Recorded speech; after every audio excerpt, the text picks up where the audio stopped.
राधे राधे, जय श्रीमन्नारायण। गुरुको भिडियो हेरेर बसिरहनु भएका सम्पूर्ण दर्शकवृन्दहरू यहाँहरू सबैलाई हार्दिक नमन गर्न चाहन्छु। आज मैले यहाँहरू समक्ष एकादशी, चैत्र कृष्ण पक्षको एकादशी, जसलाई पापमोचनी एकादशी भनिन्छ, पापमोचनी एकादशीको विषयमा लिएर उपस्थित भएको छु। यहाँहरू मध्येमा जो कोही बाँकी हुनुहुन्छ, सब्सक्राइब गर्न बाँकी हुनुहुन्छ भने सब्सक्राइब गरिदिनु होला, लाइक कमेन्ट पनि गरिदिनु होला। पापमोचनी एकादशीको विषयमा सर्वप्रथम म पुराणमा लेखिएको संस्कृत पाठ पारायण गरेर यहाँहरूलाई श्रवण गराउनेछु र त्यसपश्चात नेपालीमा यसको भावार्थ पनि म यहाँहरू समक्ष प्रस्तुत गर्नेछु। आउनुहोस् हामी एकादशी महात्म्य श्रवण गरौँ। हरि ओम तत्सत्। ओम युधिष्ठिर उवाच फाल्गुनस्य शीते पक्षे श्रुता सा मलकी मया चैत्रस्य कृष्णपक्षेषु किन्नामैकादशी भवेत् को विधि किं फलं तस्य ब्रूहि कृष्ण ममाग्रतः। कृष्ण उवाच शृणुराजेन्द्र वक्ष्यामि पापमोचनिका प्रथम यल्लोमसो ब्रवीति पृष्ठो मान्धात्रा चक्रवर्तिना। मान्धातोवाच भगवन् श्रोतुमिच्छामि लोकानां हितकाम्यः चैत्रमासस्य पक्षे किन्नामैकादशी भवेत् को विधि कं फलं तस्य कथयस्व प्रसादतः। लोमसोवाच चैत्रमासस्य पक्षे नाम्ना वै पापमोचनी एकादशी समाख्याता पिशाचत्वविनाशिनी। श्रूयतां राजशार्दूलं कामदां सिद्धिदां तथा कथां विचित्रां शुभदां पापग्निमे धर्मदायिनीमे। पुरा चैत्ररथोद्देशे ह्यप्सरो गणसेविते वसन्तः समये प्राप्ते पुष्पैराकुलिते वने गन्धर्वकन्यास्तत्रैव रमन्ति सह किन्नरैः। पाकशासनमुख्यश्च क्रीडन्ते च दिवोकसः नापरं सुन्दरं किञ्चित् वनात् चैत्ररथान्दनध्वनमे। तस्मिन् वने तु मनयः तपन्ति बहुलं तपः सह देवैस्तु मघवा रमते मधुमाधवो। एको मुनिवरस्तत्र मेधावी नामतः अप्सरास्तम मुनिवरम मोहनायोपचक्रमे। मञ्जुघोषेति विख्यात भावं तस्य विचिन्वते क्रोशमात्रं स्थिता तस्य भयदाश्रमसन्निधौ। गायन्ति मद्रमे साधु पीडयन्ति विपञ्जिकामे। गायन्ति तामथालोक्य पुष्पचन्दनवेष्टितामे। कामोऽपि विजयाकाङ्क्षी शिवभक्तं मुनीश्वरमे। तस्या शरीरसंसर्ग शिववैरमनुस्मरणे। कृत्वा भ्रुवौ धनुकोटिगुणं कृत्वा कटाक्षकमे। मार्गणं नयते कृत्वा पक्षयुक्तो यथाक्रममे। शुचौ कृत्वा पटकुटिमे विजयोपसंस्थितमे। मञ्जुघोषा भवत्तप्र कामैस्वेव वरूथिने। मेधाविनम मुने दृष्ट्वा सापि कामेन पीडिता। यौवनोद भिन्नदेहोऽसो मेधाव्यति विराजते। शीतोपवीतसहितो दण्डी स्मरैवापरः। मेधावी वसते स्मासो च्यवनास्याश्रमे शुभे। मञ्जुघोषा स्थिता तत्र दृष्ट्वा तं मुनिपुङ्गवमे। मदनस्य वशं प्राप्ता मन्दं मन्दमगायत। रणद्वयलसंयुक्तां सिञ्जन्नुपुरमेखलां गायन्ति वापसंयुक्तां विलोक्य मुनिपुङ्गवः। मदनेन ससैन्येन नीतो मोहवशं बलात्। मञ्जुघोषा समागम्य मुनिं दृष्ट्वा तथाविधमे। हावभावकटाक्षैस्तु मोहयामास चाङ्गनमे। अधः संस्थाप्य वीणां च सस्वजेतं मुनीश्वरमे। वल्लीवाकुलिता वृक्षमे वातवेगेन वेपिता। शेपिरेमे तया सार्धं मेधावी मुनिपुङ्गवः। तस्मिन्नेव वनोद्देशे दृष्ट्वा तद्देहमुत्तममे। शिवदत्तं सविस्मृत्य कामतत्त्ववशं गतः। नदीशां नदीनं सोऽपि रञ्जमानाति कामुकः। बहुलस्य गतः कालो यमुनेराचारलोपकः। मञ्जुघोषा देवलोक गमनायोपचक्रमे। गच्छते प्रत्युवाचाथ रमन्तं मुनिपुङ्गवमे। आदेशोदीयतां ब्रह्मन् स्वधामगमनाय मे। मेधाव्युवाच अद्यैव त्वं समायातः प्रदोषादौ वरानने यावत् प्रभातसन्ध्या स्यात् तावत् तिष्ठति ममान्तिके। इति श्रुत्वा मुनिर्वाक्यं भयभीता बभूवसा। पुनैर्वै रमयामास तं मुनिं ऋषिसत्तममे। मुनिः सा बहुयाद्भीता बहुलान् परिवत्सरान् वर्षाणां 57 नवमासान् दिनत्रयमे। सरे मे मुनिना तेन निशार्धमिव चाभुवदे। साततमे प्रत्युथा वाचा तस्मिन् काले गते मुनिमे। आदेशो दीयतां ब्रह्मन् गन्तव्यं स्वगृहं मया। मेधाव्युवाच प्रातःकाले धुने वास्ते श्रूयतां वचनं मम। कुर्वे सन्ध्या मम यावत् तावत् त्वं स्थिरा भव। इति वाक्यं मुनिः श्रुत्वा भयेन च समाकुला। स्मितं कृत्वा तु सा किञ्चित् प्रत्युवाच सुविस्मिता। अप्सरा उवाच किमत्प्रायेण विप्रेन्द्र तव सन्ध्या गता न वा। मयि प्रसादं कृत्वा तु गतः कालो विचार्यताम्। इति तस्य वच श्रुत्वा विस्मितफुल्ललोचनः साध्यात्वः हृदि विप्रेन्द्र प्रमाणमकरोत् तदा समासः सप्तपञ्चाशत् गता मम त्वया सह नेत्राभ्यमे विस्फुलिङ्गान् स मुञ्चमानोति गोपनः कालरूपां तसां दृष्ट्वा तपसक्षयकारिणे मे दुःखार्जितं मम तपो नित्यमे तदनया क्षमे सकं पुष्टे मुनि तत्र प्रत्युवाच कुलेन्द्रियः सातां शशाप मेधावी त्वं पिशाची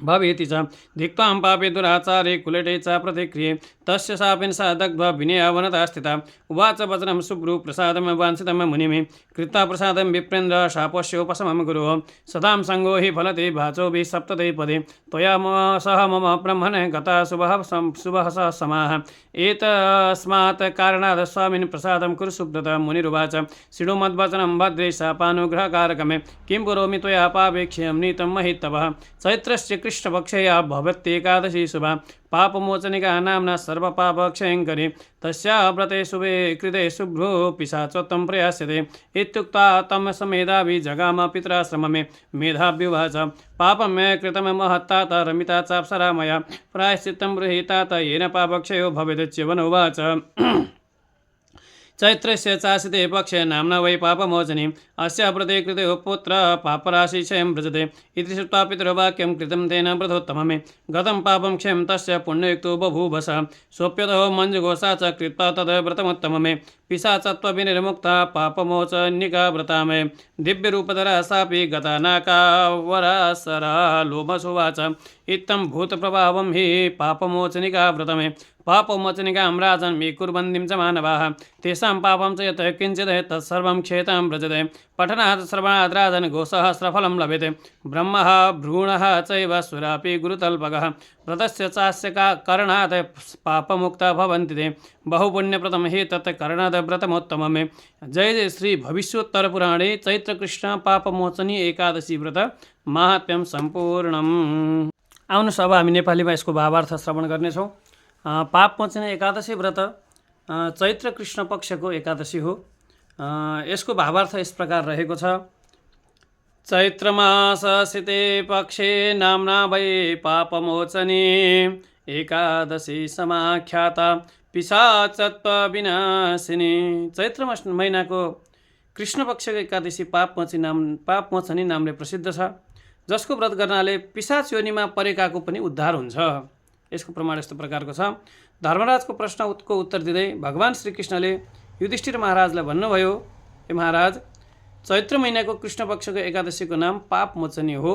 यसको महात्म्यको बारेमा एउटा कथा छ, म यहाँलाई श्रवण गराउँदैछु। हजुर ध्यानपूर्वक श्रवण गर्नुहोला। कुनै बेला वसन्त ऋतुमा चित्ररथ गन्धर्वको बगैँचामा इन्द्र अप्सराहरू तथा गन्धर्वहरूसँग आनन्द लिने गर्नुहुन्थ्यो। त्यही बेलामा वनमा ऋषिमुनि आफ्नो तपस्यामा लिनुहुन्थ्यो। मञ्जुघोषा नाम गरेकी अप्सराले त्यहाँ तपस्या गरिरहेका मेधावी नाम गरेका मुनिलाई आफूप्रति आकर्षित गर्ने विचार गरिन्। त्यसै वनमा महर्षि ब्रह्मचर्य पालन गरी बसेका थिए। मञ्जुघोषा मुनिको डरले आश्रमभन्दा एक कोस पर राम्रो वस्त्र र गहनाहरू लगाएर मधुर स्वरमा वीणा बजाएर गाउन थालिन्।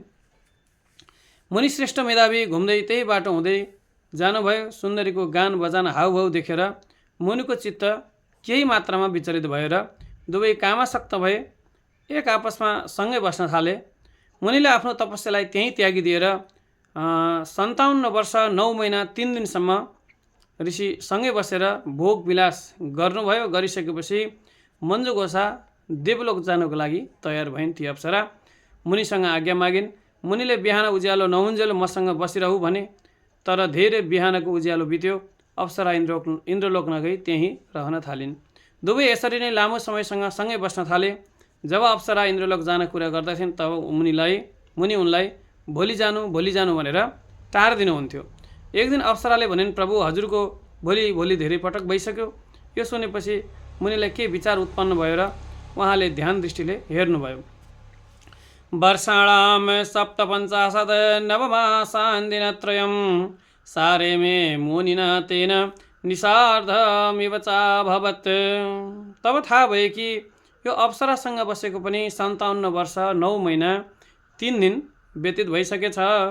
मलाई अहिलेसम्म भुलाइराखी छ। तपस्या विनाश गर्ने थाहा पाएर मुनिलाई उनीप्रति धेरै रिस उठेर उनले उसलाई के श्राप दिए भने त पिचासी होइजाओस्, मेरो तपस्या भङ्ग गरिस्, त पिचासी होइजाओस् भनेर मुनिले श्राप दिनुभयो। अप्सराले दुःख मानेर सोधिन् कि हजुरले श्राप त दिनुभयो, यो त हजुरका तपस्यामा विघ्न पारेको फल प्राप्त भएको हो, त अब बताउनुहोस् कि यस श्रापबाट मोक्ष हुने उपाय के छ भनेर अप्सराले सोधिन्। तब मुनिले भन्नुभयो, चैत्र महिनाको कृष्ण पक्षको पापमोचनी शुभ एकादशीको व्रत गर्नु, तब तिम्रो सबै श्रापहरू नाश हुनेर जानेछ। त्यसपछि मेधावी आफ्नो पिता च्यवन ऋषिको आश्रममा आएर आफ्नो यस्तो हाल हुनुको सबै कारण सुनाउनु भयो।